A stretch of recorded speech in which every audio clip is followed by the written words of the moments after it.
¿Qué tal estáis, chavales? Estamos en un nuevo vídeo de FIFA 21 y sí, como estáis viendo, hoy os traigo un nuevo SBC.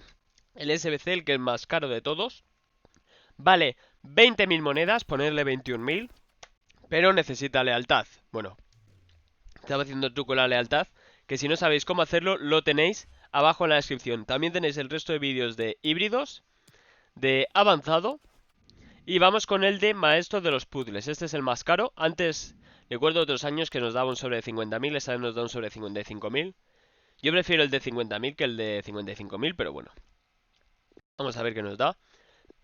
Por cierto, antes de nada dejar un muy buen like. Ya sabéis, necesita lealtad, siempre lo insisto y todo ello.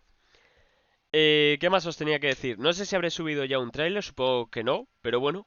De lo que se viene esta temporada. Y ya he dicho que se viene Fórmula 1, se viene GTA Roleplay en el server de Infames, en el que rolea Auronplay, Rebor, que me han cogido a mí y un amigo, así que rolearemos y aquí lo tendréis en el canal.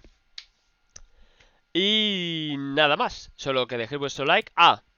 Y ayer habré subido el vídeo abriendo todas las recompensas y diciendo si merece la pena. Así que apuntároslo, porque si merece la pena, quiero que vengáis a... que lo hagáis. Todo, si merece la pena los tres híbridos, ¿vale? Haremos las cuentas y todo. Y no me enrollo más, que valen 20.000 monedas, 11 con lealtad, para que lo veáis. Y empezamos con Payet, Milik, Carlos Vela, Rafa, Fabián, Lobotka, Vizca, Rubén Díaz, Hinteregger, Tarkowski y Nick Pope. Nicolás, le llamo Nicolás como si fuera de Murcia. Lo mandamos. Y aquí tendríamos el sobre de 55.000. Así que nada, esto sería todo. Dejad vuestro like, vuestra suscripción.